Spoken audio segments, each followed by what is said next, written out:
ये देखिए इसमें क्या सुख और दुख क्या डिफाइन किया हुआ है, इसको देखिए।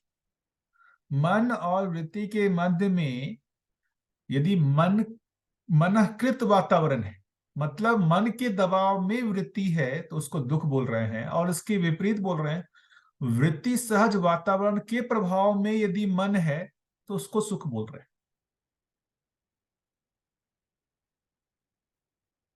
शांति, वृत्ति एवं चित्त के मध्य में वृत्तिकृत वातावरण के दबाव से अशांति, तथा इसके विपरीत चित्त एवं वृत्ति के मध्य में चित्त सहज वातावरण के प्रभाव से शांति की उपलब्धि होती है।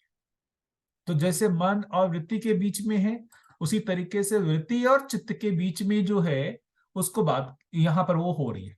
यदि वृत्ति के दबाव में चित्त है, उसी को अशांति बोल रहे हैं, और चित्त के प्रभाव में यदि वृत्ति है, उसी को ही शांति बोल रहे हैं।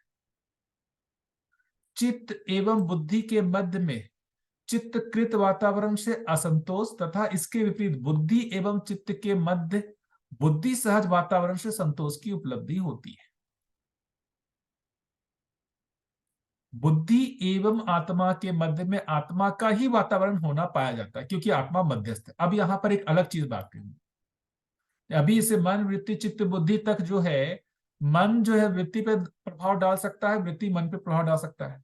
चित्त वृत्ति में देखेंगे तो वृत्ति चित्त पे प्रभाव डाल सकता है, चित्त वृत्ति पे प्रभाव डाल सकता है। चित्त और बुद्धि में देखेंगे तो चित्त बुद्धि पे प्रभाव डाल सकता है, बुद्धि चित्त पे प्रभाव डाल सकता है। लेकिन जब यहाँ बुद्धि और आत्मा में बोल रहे हैं, तो बुद्धि का ही प्रभाव, सॉरी, आत्मा का ही प्रभाव होता है बुद्धि पे। बुद्धि आत्मा को प्रभावित नहीं कर सकती, बुद्धि आत्मा को प्रभावित नहीं कर सकती।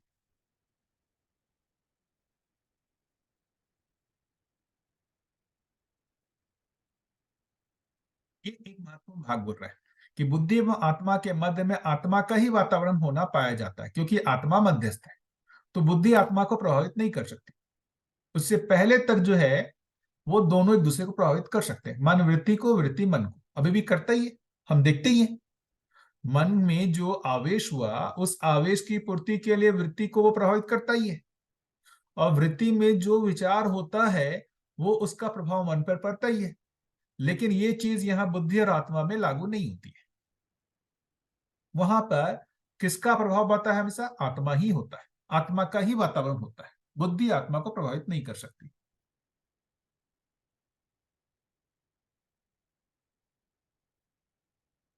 तो एक में एक ही चीज है, या तो बुद्धि आत्मा के प्रभाव में है या नहीं। बुद्धि के प्रभाव में आत्मा नहीं है, ये नहीं हो सकता।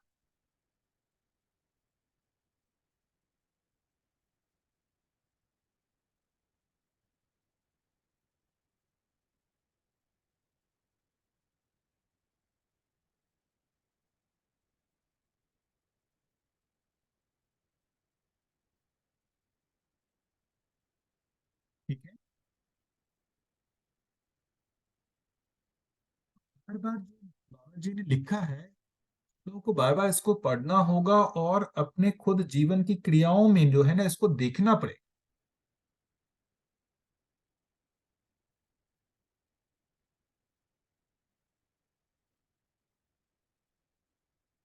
यहाँ पर अभ्यास की बार बार बात आती है। आप क्रोध आवेश को ही देख लें, इतना आप कई बार क्रोधित होकर के बाद में आप ये निर्णय ले सकते हैं कि भाई मुझे क्रोध अगली बार से नहीं करूंगा। लेकिन जैसे ही वह परिस्थिति आएगी, आप खुद ब खुद क्रोध करने लग जाएंगे। उसका कारण क्या है? तो कारण यही है कि जो बेसिकली मन में, मन का जो नियंत्रण होना था वृत्ति से, वो होने का अभ्यास ही नहीं हुआ है। यहां पर बार बार उस अभ्यास की बात है। तो जो ये मूल में, हट हट के मूल में भ्रम है, वो भ्रम के मूल में अहंकार है, इस पे काम करने की जरूरत है। हम क्रोध आवेश को हम मान लेते हैं, उससे हम मुक्त होना चाहते हैं। उसके लिए क्या उपाय है? उसके लिए उपाय है कि आपको वहां पर चित्त तक जो है काम करना पड़ेगा। यदि चित्त में भ्रम है, तो इस आवेश पे नियंत्रण नहीं पाया जा सकता। तो हम में भ्रम रहे और हम में ये आवेश ना हो, ये नहीं होगा।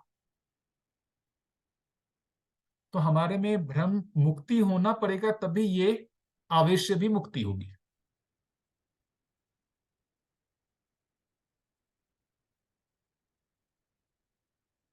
तो उसके लिए क्या है, तो भ्रम मुक्ति के जगह जो बोल रहे हैं, जो वास्तविकता है वो चित्त में स्थापित हो जाए, इसी को चित्त शुद्धि कह रहे हैं। और उसी के प्रोसेस को बोल रहे हैं साक्षात्कार, उसके बाद अवधारणा, फिर अनुभव। जो पूर्ण नियंत्रण होना है फाइनली, वो बेसिकली जो है वो यहीं पर होता है, आत्मा के प्रत्यावर्तन, बुद्धि के प्रत्यावर्तन से ही होता है। जब वो आत्मा के नियंत्रण में आता है बुद्धि, उसी में ही पूर्ण जो है स्वतंत्रता है। उससे पहले तक जो है पूर्ण स्वतंत्रता नहीं है।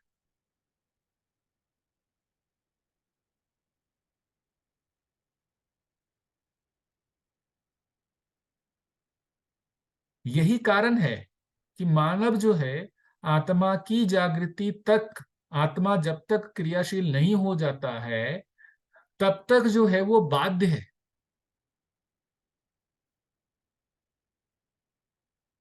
यदि पूर्ण नियंत्रण, मान लेते हैं वृत्ति के लेवल से या चित्त के लेवल से ही पूर्ण नियंत्रण आ जाए, फिर आत्मा की जागृति की आवश्यकता ही क्यों है? तो पूर्ण नियंत्रण आत्मा की जागृति से ही होगा, जिसको जो बेसिकली क्या बोल रहे हैं, दिव्य मानव, देव मानव बोल रहे हैं।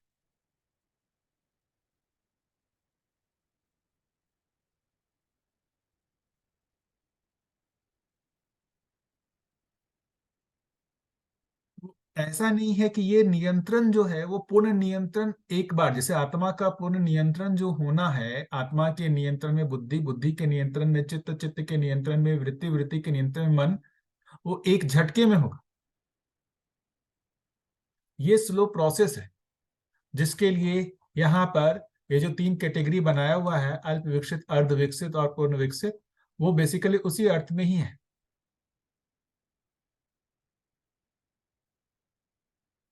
यहाँ जो लिखा हुआ है, मन वृत्ति चित्त तंत्रित होना, मन वृत्ति चित्त बुद्धि तंत्रित होना, मन वृत्ति चित्त बुद्धि आत्मा द्वारा नियंत्रित एवं अनुशासित होना। तो अपने को इसी क्रम से आगे बढ़ना होगा। यही सारे जो भी है अभ्यास का जो एक कहें स्टेजेस है। तो चित्त तंत्रित कब होगा? तो जब चित्त में जो भ्रम की जगह वास्तविकताएं हैं, वो जब तक चित्त में नहीं हो जाती है स्थापित, तब तक वो चित्त तंत्रित हो ही नहीं सकता। तो इसका मतलब ये स्थिति, जब तक साक्षात्कार नहीं होता है कुछ, हम इस स्थिति में पहुंच ही नहीं सकते। तो और ये स्थिति जो फाइनली बोल रहे हैं आत्मा द्वारा अनियंत्रित अनुशासित, जिसको भी बोल रहे हैं, ये बेसिकली क्या हुआ, आत्मा में अनुभव हो गया, व्यापक का अनुभव हो गया, पूर्ण नियंत्रण आ गया। तो जो ये आत्मा क्रियाशील होना है जीवन में, क्या वो यहां चित्त तंत्रित हुए बिना यहां सीधा हो सकता है? नहीं हो सकता। तो बार बार सही चीज को पढ़ना, सोचना, मनन करना, ताकि वो जो है उसमें चित्त में सही का इनपुट बढ़ता जाए, यही एक काम है अपने लिए भी अभ्यास में, जो हम लोग कर ही रहे हैं।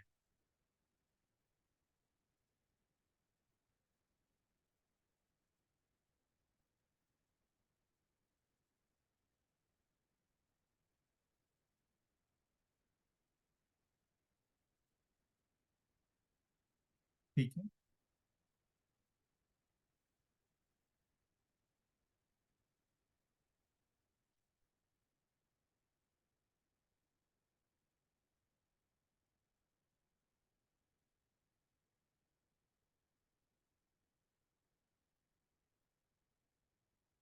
ये अपने लोगों को एक स्पष्ट हो जाना पड़ेगा कि हमारे को जो जर्नी तय करनी है वो कहाँ तक तय करनी है।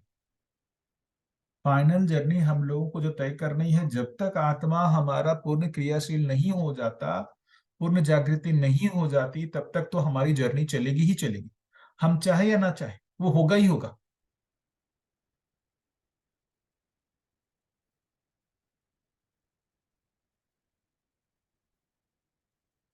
लेकिन वहां से पहले भी बहुत सारी घाट हैं जहां पर अपने को पहुंचना पड़ेगा।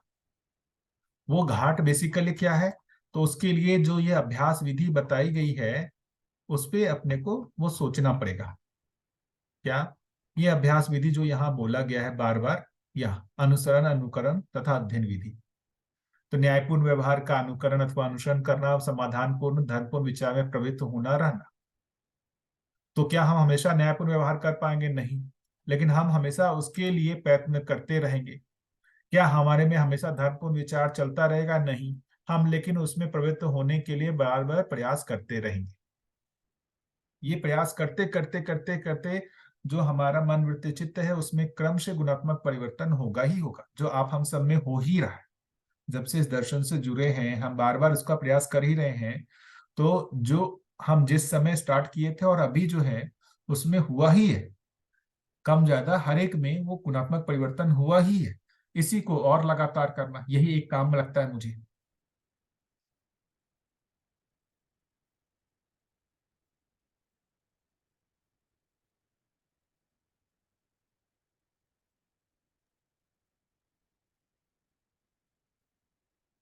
बताइए, कुछ बोलना चाह रहे थे भैया? नहीं भैया, बिल्कुल मतलब समझ आ रहा है कि बार बार पढ़ने से इन चीजों पे ध्यान जा सकता है और चीजें जीने में आ सकती है इससे।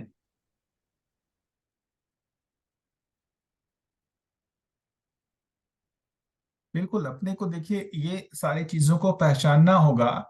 मतलब हमारे में जागृति के लिए कुछ कारण तो चाहिए ना। जागृति के लिए हर एक आदमी के लिए कारण अलग अलग हो सकते हैं। यदि किसी एक को दिख जाता है कि मैं स्वतंत्र नहीं, क्या स्वतंत्र नहीं हूं, तो मैं जिस अनुसार मन को उपयोग करना चाह रहा हूं, वृत्ति में जो भी मेरा वृत्ति मन को अपने अनुसार उपयोग करना चाह रहा है वो नहीं है, या मेरे धर्मपूर्ण विचार नहीं है, या मेरे जो चित्रण है वो बेसिकली वास्तविकताओं पे आधारित नहीं है, भ्रमित चित्रण है। तो मुझ में सही का चित्रण हो, सही का ही विचार हो, और सही ही जो बेसिकली मन में है वो आस्वादन हो, ऐसी अपेक्षा होगा, तो हम जीवन में इस जागृति के लिए आगे बढ़ेंगे। कैसे ये स्थिति आए? किसी किसी में हो सकता है ये जो सड आवेश है, ये सड आवेश बार बार आपके स्वयं के अनियंत्रण को दिखा रहा है कि भाई आप पराधीन है, मुझे इस सड आवेशों से मुक्ति चाहिए। देखिए ना, लोगों ने कैसे काम किया। इस सड इतने ही तरीके के आवेश जीवन में होते हैं, इन आवेशों को पहचाना। जैसे अपन परमाणु को आवेशित करते हैं ना, वैसे जीवन में भी आवेश होता है। और ये आवेश कितने तरीके के हैं? 6 तरीके का आवेश है। ये सारा आवेश पहले भी कहा और बाबा जी भी कह रहे हैं, काम क्रोध लोभ मोह मद मात्सर्य।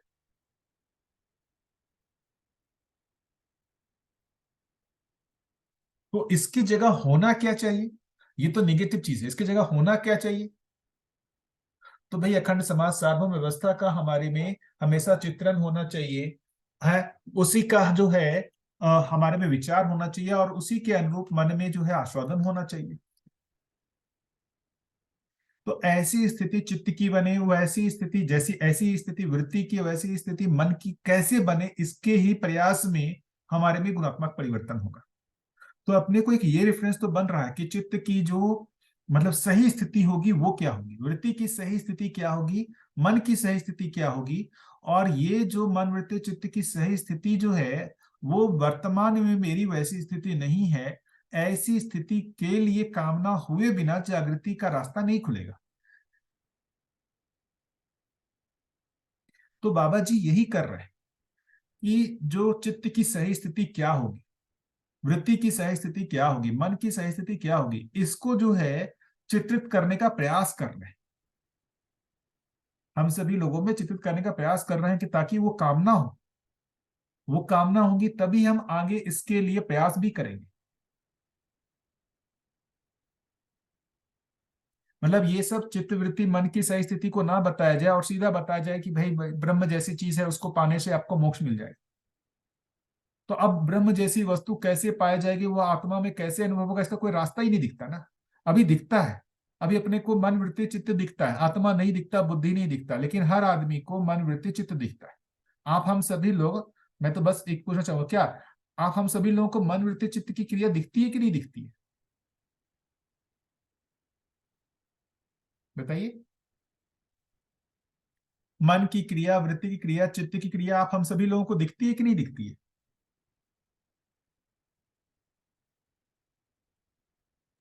भैया दिखती है। आत्मा की क्रिया, बुद्धि की क्रिया, मैं तो अपनी प्रश्न बताऊं कि मुझे तो नहीं दिखती। मन वृत्ति चित्त की क्रिया दिखती है, क्या आत्मा की क्रिया दिखती है?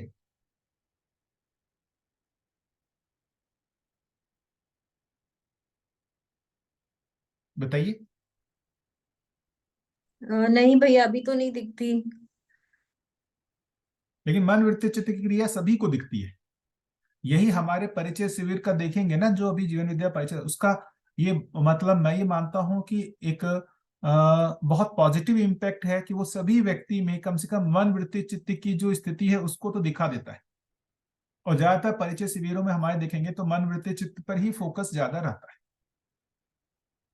क्योंकि वही क्रियाएं वो चल रही है उसमें, तो उतनी क्रियाओं को ही वो देख पाता है, बाकी क्रिया वो चल ही नहीं रही है तो उसको देख भी नहीं पाता है। हर आदमी चयनाशोधन को पहचान लेता है, हर आदमी तुलन विश्लेषण को पहचान पाता है, हर आदमी चित्रण को पहचान लेता है। जो भी आदमी जो जो जीवन विद्या शिविर में आता है, उसके साथ यदि वो मतलब वो यदि गंभीरता से सुने कोशिश करता है तो इतनी क्रियाएं उसको पहचान में आ जाती। लेकिन चिंतन क्रिया क्या होती है ना, बोध क्रिया क्या होती है, अनुभव क्रिया क्या होती है, ये नहीं पहचान पाता है। क्यों? क्योंकि वो क्रिया हो ही नहीं रही है, तो कैसे पहचानेगा? लेकिन इतनी क्रियाएं तो हम सभी पहचान पाते हैं, और वही हमारे लिए निष्ठा का भी आधार बनता है। इस दर्शन के लिए जो निष्ठा का आधार भी है वो यही है कि इतनी क्रियाओं को जो हमको दिखाया जाता है और हम पहचान लेते हैं, और उससे आगे के लिए जो बताया जा रहा है उसके प्रति भी स्वीकृति होने लगती है। या ऐसा ही होता है ना? हमारा जो जो जो भी विश्वास या आस्था बना है इस दर्शन पे, उसका कारण क्या है? क्या लगता है आप लोगों को?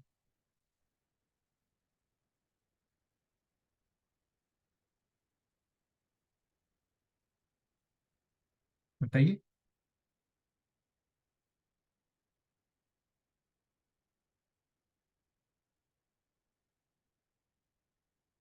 भैया इसके भी मैं समझती हूँ कुछ कुछ कारण है, जैसे बहुत तर्क संगत, हर बात को बहुत अच्छे से तर्क दे करके समझाने का इसमें कैपेसिटी है। दूसरी बात यह है कि जो लोग बात कर रहे हैं, जब उनको जीते हुए देखते हैं तो विश्वास और बढ़ता है कि हाँ ऐसा हो सकता है, लोग ऐसे जी रहे हैं और अच्छे संबंध रख के अच्छे से जिया जा सकता है।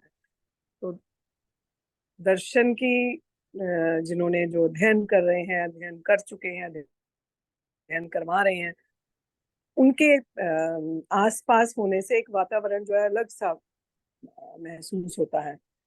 कई बार तो ऐसा लगता है कि यही ऐसा ही जीवन चाहिए, ऐसा ही जीना चाहिए। वो मजबूरियां सबकी हमारी अपनी अपनी हो जाती हैं कि हम वापस अपने अपने जगह पर आ जाते हैं। पर दर्शन पे विश्वास तो बनता है भैया, बहुत सारी ये जो बातें मिला कर कहूँ तो बहुत जबरदस्त विश्वास बनता है। बिल्कुल।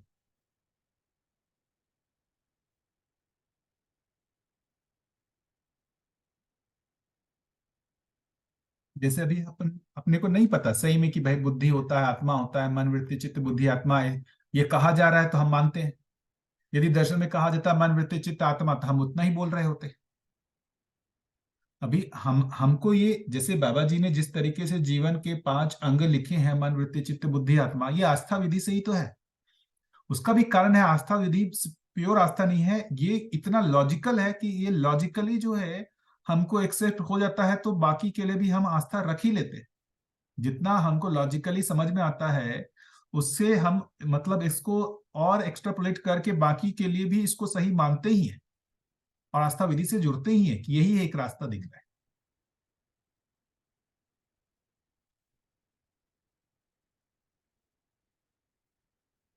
ठीक है। तो हम लोगों ने की जो शुरुआत हुई थी आज क्षोभ से हुई थी।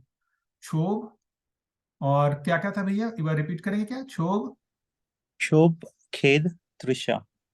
क्षोभ, खेद, तृषा, इस पर ही बात हुई थी, स्टार्ट हुई थी। तो जो तृषा की बात थी वो यहाँ पर देखेंगे ना, ये वर्ड यूज हुआ है। ये यहां पर, हाँ, ये जो विश्राम की तृषा, यहां देखिए एक वर्ड यूज हुआ है, यह विषमता ही श्रम की अनुभूति तथा विश्राम की तृषा के लिए कारण सिद्ध होती है। तो जो श्रम की अनुभूति बोल रहे हैं वही क्षोभ है। उस क्षोभ से मुक्ति के लिए जो कामना हो रही है वही तृषा है। जो उस क्षोभ से मुक्ति मतलब विश्राम की स्थिति को पाने के लिए जो कामना हो रही है उसी को तृषा बोल रहे हैं। तो क्षोभ ही जो है बेसिकली मतलब श्रम ही विश्राम के लिए मतलब एक तरीके से कामना के रूप में हो रही है। यदि श्रम की अनुभूति ना हो तो विश्राम की तृषा भी ना हो। श्रम की अनुभूति ही विश्राम की तृषा के लिए कारण सिद्ध होती है।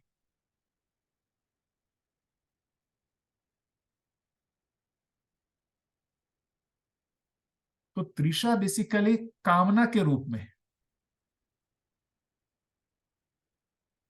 अपेक्षा के रूप में, और क्षोभ बेसिकली जो है वो निगेटिव अर्थ में है कि हम जो भी जैसे जैसे वृत्ति मन को जिस अनुसार उपयोग करना चाह रहा है वो नहीं कर पा रहा है, यही क्षोभ है। उसी तरीके से चित्त वृत्ति को जो उपयोग करना चाह रहा है नहीं कर पा रहा है वही क्षोभ है।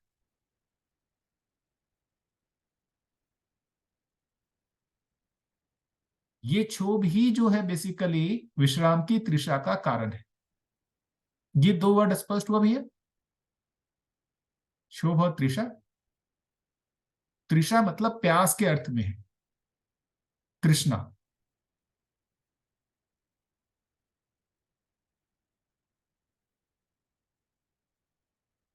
जी भैया स्पष्ट है। हम लोगों ने पहले भी जैसे तृष्णा जैसे बोलते हैं ना, मृग तृष्णा। तृष्णा मतलब जैसे वो प्यास ही बोल रहे हैं। तो एक तरीके से सुख की प्यास, सुख की तृषा, इसका अर्थ में दे सकते हैं।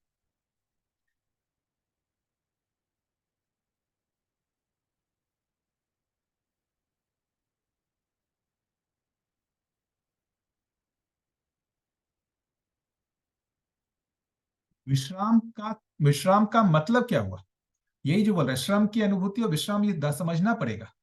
विश्राम का मतलब जो है क्रिया शून्य होना नहीं है। हम कोई क्रिया नहीं कर रहे हैं ये विश्राम की स्थिति नहीं है। अभी जनरली अपन यही विश्राम को बोलते हैं ना, जनरली अपन जो बोलचाल की भाषा में जो शारीरिक क्रिया में जैसे अपन करते हैं ना, जो शारीरिक क्रिया कर रहे हैं तो उसको श्रम बोल रहे हैं, और सही से कोई क्रिया नहीं कर रहे हैं तो उसको विश्राम बोल रहे हैं। जीवन में भी यदि इसी तरीके से सोचेंगे तो गड़बड़ा जाएगा।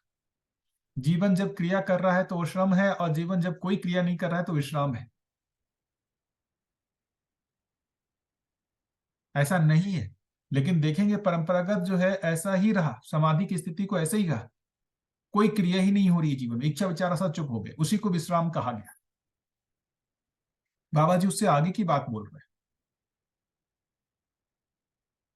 वो क्या बोल रहे हैं कि भाई जैसा है अस्तित्व जो है उसके अनुसार ही जो है मन वृत्ति चित्त बुद्धि काम करने लगे, आत्मा काम करने लगे, वही विश्राम है।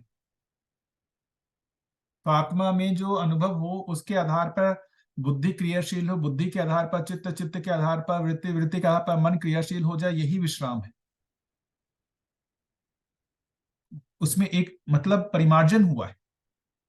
परंपरागत विश्राम और बाबा जी के विश्राम में एक एक डिफरेंस है।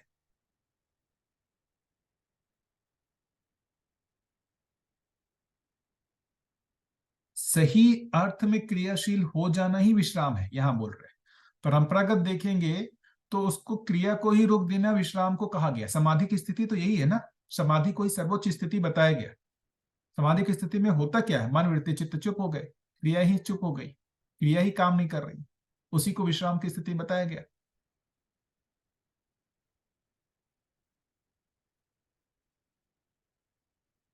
इसलिए परंपरागत ढंग से जहां भी ज्ञान की बात हो रही है वहां पर आप ये नहीं देख रहे होंगे ना कि वहां पर न्याय की बात हो रही है ना, वो न्याय की बात कर रहा है, संबंधों की बात कर रहा है, मूल्यों की बात कर रहा है ना।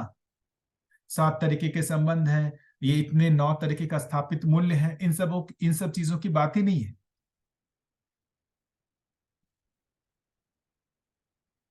है कि नहीं? ऐसा क्या लगता है?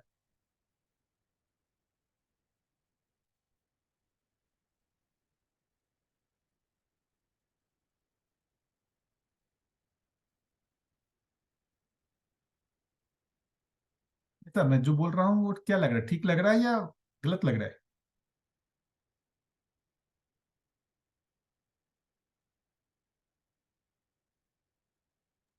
हाँ भैया ठीक लग रहा है, मतलब परंपरा में तो वैसे नहीं दिया है जैसे यहाँ पर दिया है। जो उसकी एकदम कंसाइज डेफिनेशन है ना, वो नहीं है उसमें। और वो कॉन्सेप्ट ही अलग है, जैसे आप बोल रहे हो ना, फिजिकल लेवल पर है कि विश्राम मतलब क्रिया नहीं हो रही।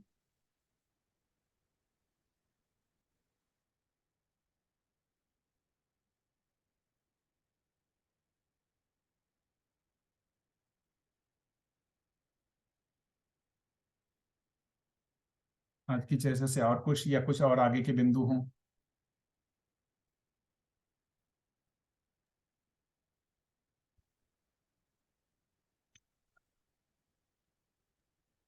धन्यवाद भैया, भैया, काफी स्पष्टता रही चर्चा से।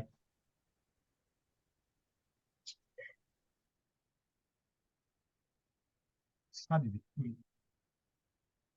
जी भैया, ये भी लग रहा है कि कनेक्टेड जितना भी रहते हैं हम अपने आसपास के लोगों से या जितने ज्यादा लोगों से, वो सहजता रहती है। और ये जो डिस्कनेक्ट होने का जो भी क्रिया एक्टिविटीज हम लोग करते हैं या एफर्ट कह सकते हैं, वो सब आवेश है। क्योंकि डिस्कनेक्टिविटी जो है वो सहजता नहीं हो सकती है, मतलब किसी से अपने आप को ज्यादा बताना, कम बताना, ए सॉर्ट ऑफ डिस्कनेक्टिविटी, ये सारे आवेश के रूप में ही दिखते हैं। और जितना कनेक्टेड रहते हैं वो सब सहजता है। क्योंकि बाबा जी ने ये जो अभी आप बीच में पढ़ रहे थे, मन और वृत्ति के बीच में मनकृत वातावरण, और वैसे वृत्ति चित्ती के बीच में वृत्तिकृत वातावरण। तो ये कृत है, ये एफर्ट्स हैं, यही आवेश है, ऐसा लग रहा है। वही ना, उसी को तो यहाँ लिखा गया जो आप बोल रही है ना, जी जी जी जी। कि जब वृत्ति का संकेत ग्रहण करने योग्य होता है तब न्यायपूर्ण व्यवहार में परिवर्तित होता है जो मित्र आशा हम्म है ना। ये यहाँ पर वही बोल रहे हैं, वही शुरुआत है जो आप बोल रहे हैं। जो वृत्तिकृत जो है वातावरण हो गया,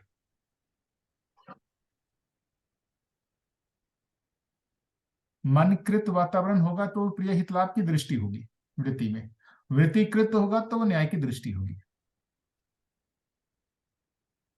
मन के दबाव में यदि वृत्ति काम कर रहा है तो फिर प्रिय हितलाभ की ही दृष्टि होगी वृत्ति की। और हम्म। वृत्ति के दबाव में यदि मन काम कर रहा है तो वहां न्याय दृष्टि होगी। तो वृत्ति का वो जो दबाव होना है वो कहां से होगा? वो चित्त से होगा, है ना। इसलिए बोल रहे हैं कि जो वृत्ति में जो होना है न्याय धर्म सत्य की दृष्टि, वो चित्त से ही होगा। तो कम से कम साक्षात्कार होना पड़ेगा, तभी ये चीज होगी। बिना साक्षात्कार किए हुए मन जो है वृत्ति का संकेत ग्रहण करेगा ही नहीं। तो मिनिमम रिक्वायरमेंट जीवन में होने के लिए साक्षात्कार आवश्यक है।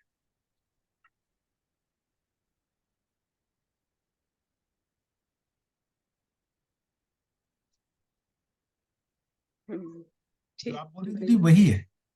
जी।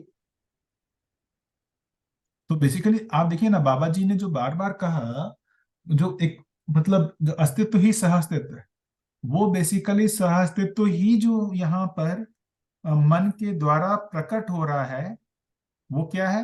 वो वृत्ति के कारण जो प्रकट है। सह अस्तित्व क्या होगा वृत्ति में? जो न्याय है वो बेसिकली परस्पर जो व्यक्ति व्यक्ति के बीच में जो सह अस्तित्व है वो ही न्याय है, वही न्याय के रूप में दिखेगा। मानव मानव के बीच में जो सह अस्तित्व है वो न्याय के रूप में दिखेगा।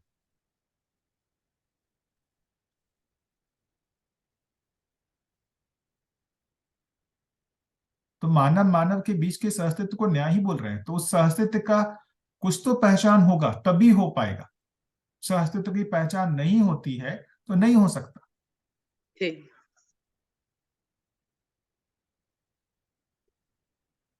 अभी ज्यादातर देखेंगे हमारे लोगों सभी लोग में जो समाज में जिस तरह की घटनाएं घट रही हैं, विरोध की पहचान हुई है, हम्म। तो विरोध ही व्यक्त होता है। हम दूसरे के साथ विश्वास कहाँ कर पाते हैं? अविश्वास ही हमको पहचान में हुआ है कि दूसरे पर विश्वास नहीं करना है, अविश्वास ही करना है। तो अविश्वास ही हम व्यक्त करते हैं। जब भी किसी अनजान आदमी से मिलते हैं हम अविश्वास पूर्वक ही मिलते हैं। यदि सहअस्तित्व की पहचान होगी तो हम सहअस्तित्व को ही व्यक्त करेंगे।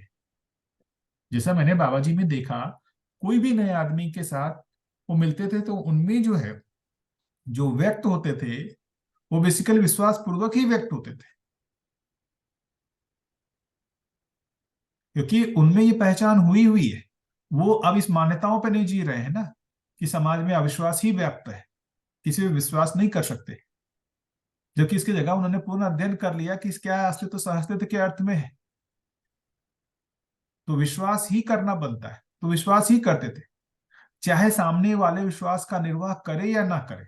ये सरप्राइजिंग बात, मैं बाबा जी के साथ विश्वास का निर्वाह किया या नहीं किया, इससे उनके निर्वाह में कोई परिवर्तन मैंने आज तक नहीं देखा।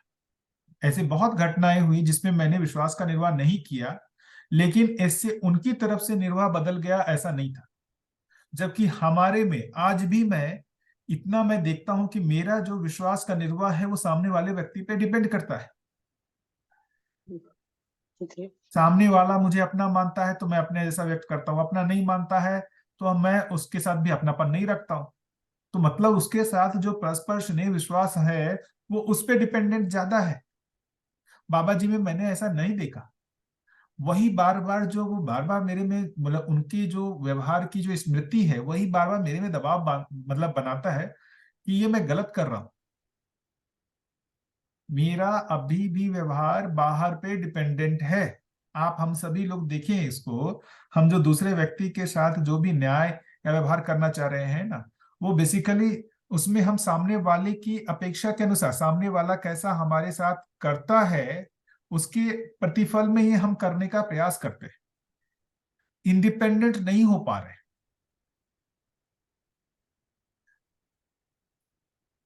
हम्म।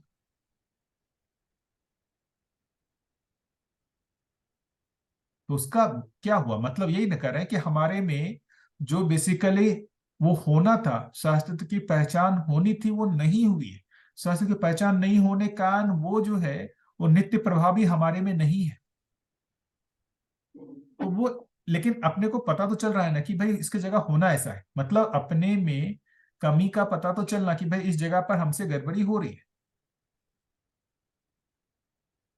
बार बार उसके लिए हमको ध्यान तो जाए कि भाई यहाँ पर हम जो ये परस्पर पूरकता में हम बाहर पे डिपेंडेंट है, वो हमारे लिए पूरक होगा तभी हम पूरक होंगे, वो हमारे लिए पूरक नहीं होगा तो हम भी पूरक नहीं होंगे। यही ना हो रहा है अभी, ज्यादातर संबंधों का हालत देखेंगे तो यही है अभी। है विश्वास और व्यक्त हो रहे हैं, अविश्वास को व्यक्त कर रहे हैं। ये कैसे सहज हो सकता है? ये हो ही नहीं सकता। अविश्वास है ही नहीं और व्यक्त करने का प्रयास अविश्वास ही हो रहा है। है ना, क्योंकि वो देखेंगे इसमें इसलिए तो कह रहे हैं ना, क्योंकि हमारा ज्यादातर जो भी व्यवहार है वो बेसिकली बचपन से हमने जिस चीजों को देखा है समाज में, सारी चीजें वही हमारे में भी, तो जो समाज का भ्रम है वही भ्रम हम में भी व्याप्त हो गया। तो यदि समाज में सही होगा तो वो सही भी व्याप्त होगा। इसलिए तो बार बार बात हो रही है परंपरा की। मतलब इस दर्शन के देखेंगे महत्वपूर्ण बात जो है, ये परंपरा पे बहुत जोर दे रहा है। इंडिविजुअल मुक्ति के लिए जो है यहाँ पर बहुत उस तरीके से देखेंगे ना तो बाबा जी ने किसी को दबाव डाला कि भाई कोई भी आया है उनके पास समझने के लिए तो इसकी मुक्ति हो जाए। बाबा जी ने इस पे फोकस करने की जगह परंपरा में ये चीजें कैसे आए उस पे ज्यादा फोकस किया। परंपरागत जो भी देखेंगे ना, वहां पर जो भी आए उसकी इंडिविजुअल मुक्ति का ज्यादा फोकस रहा। तो हमारे भ्रम का मूल कारण जो है ये परंपरा है, इसको भी समझना पड़ेगा। तो परंपरा ठीक होगा तो हम भी ठीक होंगे। परंपरागत देखेंगे तो ऐसा नहीं रहा, आया एक कोई शिष्य गुरु के पास, वो जिज्ञासु है, उसकी मुक्ति के लिए हो रहा है काम। तो जो परंपरागत है वो जिज्ञासुओं के लिए ज्यादा था। इसलिए तो बोल रहे हैं कि भाई मतलब संसार को क्या मिला, अभी तक जितने भी साधना हुई उसका फल संसार को क्या मिला। संसार को मिलने का मतलब परंपरा के अर्थ में ही बात हो रही, परंपरा कहाँ बन पाई।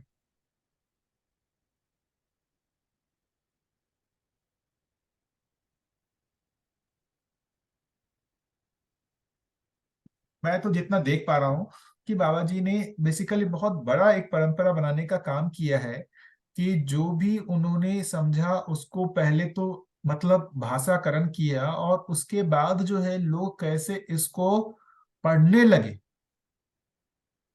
इसकी भी परंपरा बनाने का काम किया। उससे आगे की अब परंपरा जो बननी है कि कुछ लोगों को साक्षात्कार हो, फिर कुछ लोग साक्षात्कार से आगे बढ़े, अवधारणा हो, कुछ लोगों में अनुभव हो, और उसे वैसे व्यक्ति हर समय उपलब्ध रहे इस धरती पे। अनुभव संपन्न व्यक्ति भी उपलब्ध रहे, अवधारणा में संपन्न व्यक्ति भी उपलब्ध हो, साक्षात्कार संपन्न व्यक्ति भी उपलब्ध हो, जो मनन में हो वो भी उपलब्ध हो, श्रवण में भी उपलब्ध हो लोग, ताकि हर आदमी के लिए उसके आगे का गाइडेंस उपलब्ध हो। बहुत ही सुंदर है। अभी अभी साइंस जो है इस चीज को कर ले गया है, साइंस इस चीज को कर गया है। उसने जो भी अपनी समझ है उसकी एक हायरार्की बना ली है, कि जो समझ रहा है उससे आगे के लिए उसके पास मार्गदर्शन भी है। यहाँ पर अब जो है हम लोग गरीबी में एक दिव्य मानव थे, बाकी सभी जो है भ्रमित मानव।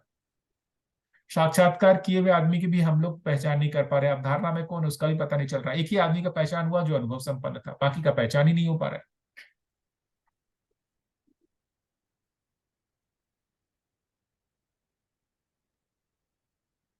तो वो बेसिकली परंपरा बनाने का काम कर रहे हैं बाबा जी। मुझे लगता है आज नहीं तो 100-200 सालों में ऐसी स्थिति आएगी जहां पर अभी इसी धरती पे कुछ साक्षात्कार संपन्न व्यक्ति भी होंगे, कुछ अवधारणा वाले भी व्यक्ति होंगे, कुछ अनुभव संपन्न व्यक्ति भी होंगे। 200 साल लगेगा समय, 200-300 साल लगेगा समय, लेकिन वैसी स्थिति आएगी। मेरा ये अनुमान बनता है ऐसा। नहीं तो इस दर्शन की परंपरा तो नहीं बन पाएगी। मतलब मेरा जो अनुमान बनता है, इस दर्शन की परंपरा नहीं बन पाएगी। यदि ऐसा नहीं हुआ तो परंपरा बनना मुश्किल है।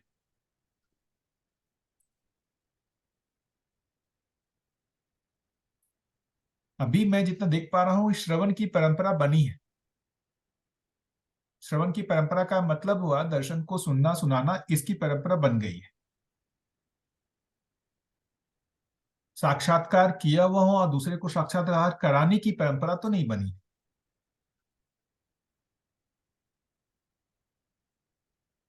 उसके लिए हम सभी प्रयत्न कर ही रहे हैं। कुछ लोग हो सकते हैं कि उसके प्रयत्न में उनको साक्षात्कार हुआ भी हो, लेकिन उसकी पहचान अभी हम लोग नहीं कर पा रहे। वो होगा ही, समय पर होगा ही, पहचान होगा ही।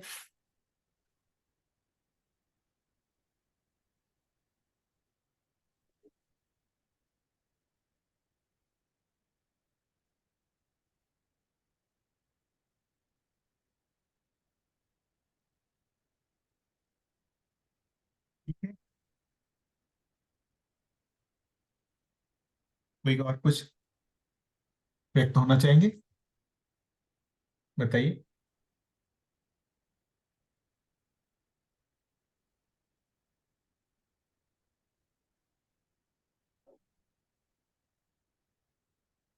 बताइए।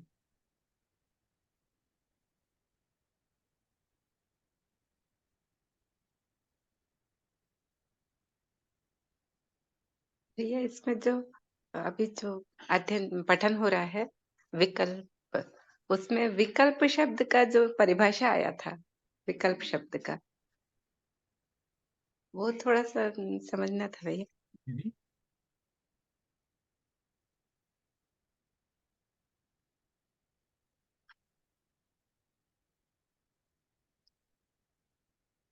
ये यही तो बुक खोला हुआ हूँ, पेज नंबर बताएंगे क्या? ये जब पठन हुआ तब मेरा ध्यान गया था, तो कोई और पेज किन्हीं को ध्यान में हो विकल्प का, कहाँ पर जो ये दीदी बोल रही हैं? अच्छा परिभाषा वाला पूरा कंटिन्यूशन आखिरी में है भैया। 93 नंबर पे पेज नंबर बता पाएंगे क्या? है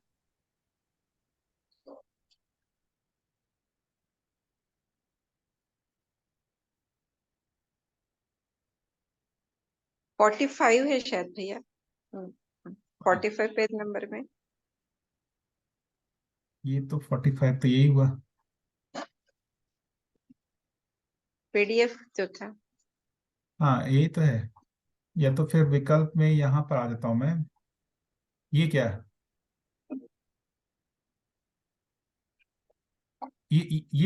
ये वाली दीदी दिख रहा है क्या?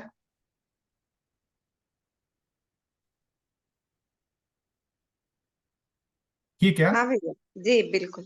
हाँ, परंपरा सहज गति में प्राप्त समस्याओं का समाधान। तो परंपरा सहज गति, इसमें प्राप्त समस्याएं यदि परंपरा सहज हो रही है गति, तो उसमें समस्याएं प्राप्त होना ये थोड़ा सा नहीं समझ में आता है। देखिए अभी तक की जो परंपरा है उसमें जो भी समस्याएं हैं उसकी बात हो रही है क्या? बिल्कुल। देखिए मतलब आदमी ने सुखी होने का दो तरीके से अभी प्रयास किया है, जिसको एक बोल रहे हैं आदर्शवाद और दूसरा भौतिकवाद। जी उस दोनों के विकल्प के रूप में ये जो है, ये मध्यस्थ दर्शन सहअस्तित्ववाद को बाबा जी ने प्रतिपादित किया है। तो दो तरीके से देखेंगे जनरली जो प्रयास हुआ है इस धरती पे सुखी होने का। एक है जिसको बाबा जी बोल रहे हैं आदर्शवाद, दूसरा भौतिकवाद। आदर्शवाद पहले रही और वर्तमान में जो अभी दिख रहा है भौतिकवाद, इन दोनों से ही विफल हो चुका है। कई बार आदमी को लगता है कि आदर्शवाद से, यदि आदर्शवाद से सुखी हो गया होता आदमी तो उसकी परंपरा बन गई होती। नहीं हो पाया, इसीलिए भौतिकवाद जो है अभी अपने चरम पर है। इन दोनों से ही, अभी भौतिकवाद से भी आदमी का, जैसे आदर्शवाद से आदमी का जो है वो भ्रम टूटा, वो भौतिकवाद में आया। भौतिकवाद से अब धीरे धीरे कुछ लोगों का भ्रम टूटना शुरू हुआ है। तो अब क्या, उसके लिए विकल्प के रूप में दिया है ये सहअस्तित्ववाद। जी।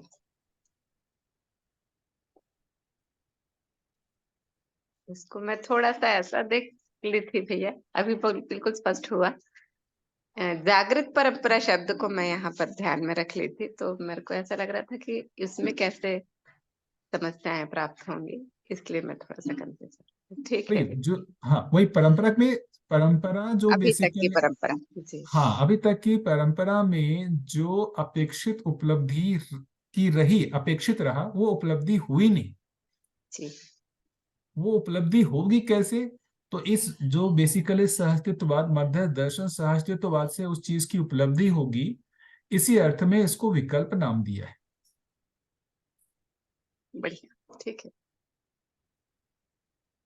यदि हम इसको विकल्प नहीं मानते हैं, है ना, यदि मानते हैं कि जो आदर्शवाद है या जो है उससे ही हो सकता है, अभी भी संसार में है बहुत सारे लोग हैं जो अलग अलग मतलब मतलब जुड़े हुए ही अलग अलग परंपराओं से।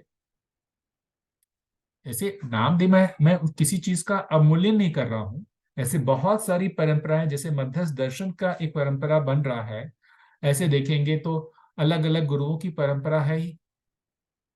बौद्ध धर्म की परंपरा है ही, जो बेसिकली बुद्ध को गुरु मानते हैं और उनकी परंपरा को फॉलो कर रहे हैं, उसमें भी बहुत सारे लोग हैं। जैन धर्म की परंपरा है। ऐसे बहुत सारी परंपराएं चल ही रही हैं हजारों सालों से। वेद की परंपरा है। लेकिन उन सारी परंपराओं से मतलब जो है, जो अपेक्षित उपलब्धि थी वो हो नहीं पा रही। यदि हो गई रहती तो इस विकल्प की आवश्यकता ही नहीं थी। यदि हो गई रहती तो इस विकल्प की आवश्यकता ही नहीं थी।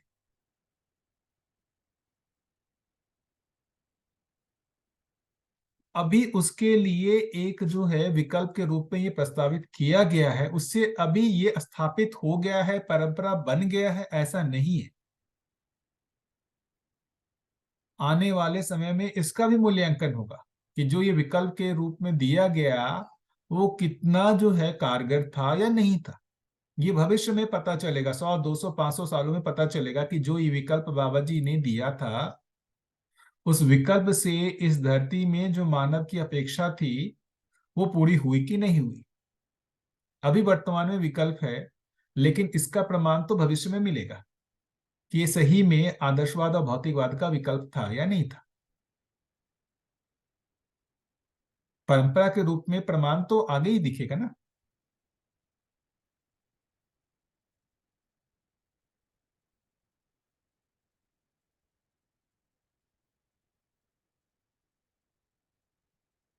ठीक है,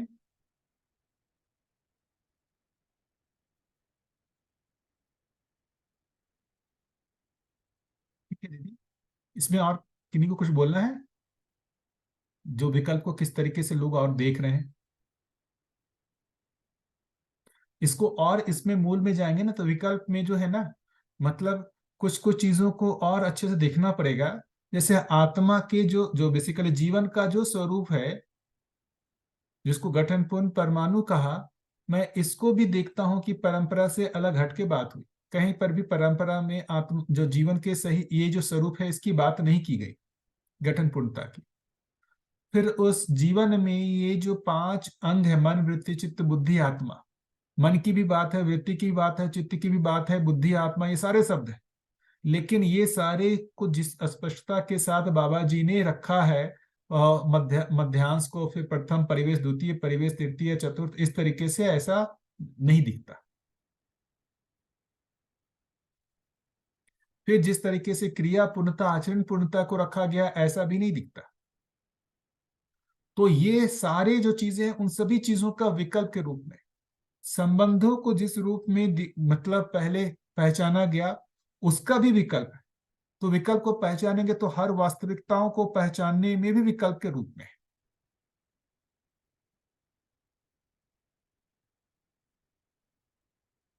ये गठन पूर्णता जो है, वो मैं तो मानता हूं एक बहुत बड़ा अनुसंधान है। यदि गठन पूर्णता की बात नहीं होती यहाँ पर, तो अभी भी जीवन का स्वरूप स्पष्ट नहीं होता कि जीवन है क्या बेसिकली।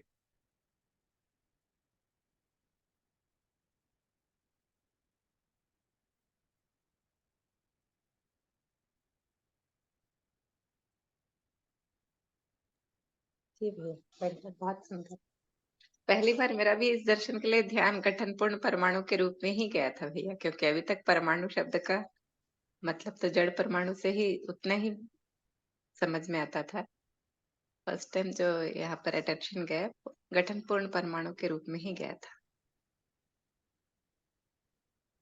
पर इसमें लेकिन एक चीज कृतज्ञता भी रखना चाहिए कि कई बार क्या होता है ना, हम परंपरा को पूरी तरीके से गलत भी ठहरा देते हैं। आदर्शवाद बेकार, भौतिकवाद बेकार, ये सारा कुछ जो है ना, मुझे लग रहा है विकल्प जब कर रहे हैं तो उसके साथ सम्मान रखते हुए विकल्प की बात कर रहे हैं। यदि भौतिकवाद ने परमाणु की खोज नहीं की होती और परमाणु को इस तरीके से जन सामान्य नहीं बनाया होता कि सब लोग परमाणु के बारे में जान रहे हैं, पढ़ रहे हैं, तो गठन पूर्णता की भी बात नहीं हो सकती थी। तो भौतिकवाद ने जो काम किया उसके कारण ही ये गठन पूर्ण परमाणु की भी बात बाबा जी कर पा रहे हैं। यदि वो नहीं किया होता तो ये बाबा जी ये गठन पूर्ण परमाणु की बात बोलते रहते, लोगों को समझ में नहीं आता। परमाणु नहीं समझ में आया तो गठन पूर्ण परमाणु कहाँ समझ में आएगा। तो उन दोनों परंपराओं के विकल्प की बात हो रही है, और साथ ही साथ दोनों परंपराओं ने जो भी बेसिकली प्रयास किया उसके लिए भी सम्मान की बात है। तो कई बार हम लोग, जैसे किन लोगों का परंपराओं के प्रति यदि आस्था होता है तो वो आहत होते हैं जीवन विद्या से कि इन लोग परंपराओं को पूरी तरीके से वो करते हैं। परंपराओं को खारिज करने की बात नहीं हो रही है, परंपराओं में, उन परंपराओं ने जो अच्छा किया उसके प्रति कृतज्ञता, और जितना नहीं हो पाया उसके अर्थ में ये विकल्प है। तो हम उसको पूरी तरीके से खत्म कर रहे हैं या नकार रहे हैं, ऐसा नहीं। जितना सही हुआ उसके लिए कृतज्ञता भी है। बिल्कुल। यदि वेद में ये ब्रह्म सत्य जगत मिथ्या ब्रह्म की बात नहीं होती, ये सब नहीं होती, तो बाबा जी को आवश्यकता भी नहीं पड़ती अनुसंधान करने की, साधना करने की। वो सारे जो है मतलब वहां पर मतलब वो लिखे हुए हैं, लोगों ने किया हुआ है। समाधि तक का रास्ता लोगों ने ढूंढा हुआ है। यदि समाधि तक का रास्ता लोगों ने नहीं ढूंढा होता तो बाबा जी क्या करते, कैसे समाधि होती उनको।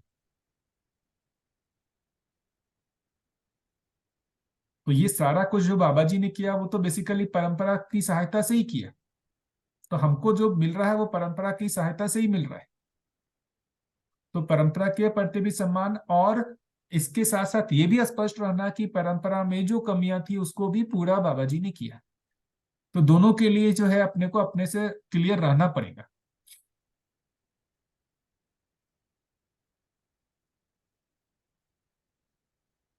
ठीक है।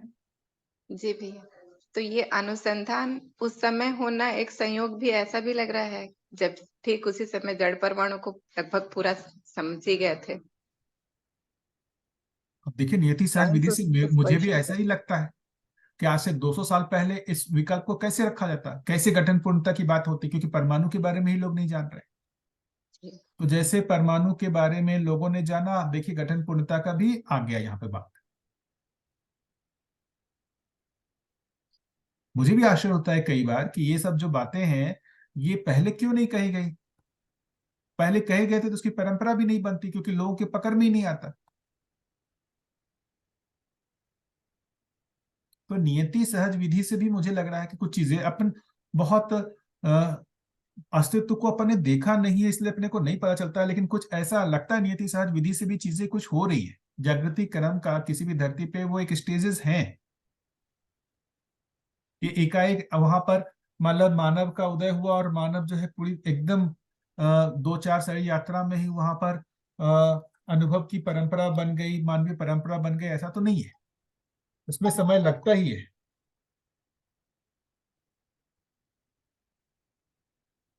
ठीक है। कि कभी भी ऐसा भी लगता है कि जब बाबा जी को ये अनुभव हुआ और उस समय जब उन्होंने देखा कि मतलब गठनशील परमाणु को यहाँ पर अभी सभी समझे हुए हैं, तो इस तरीके से जीवन को रखा जाए तो वो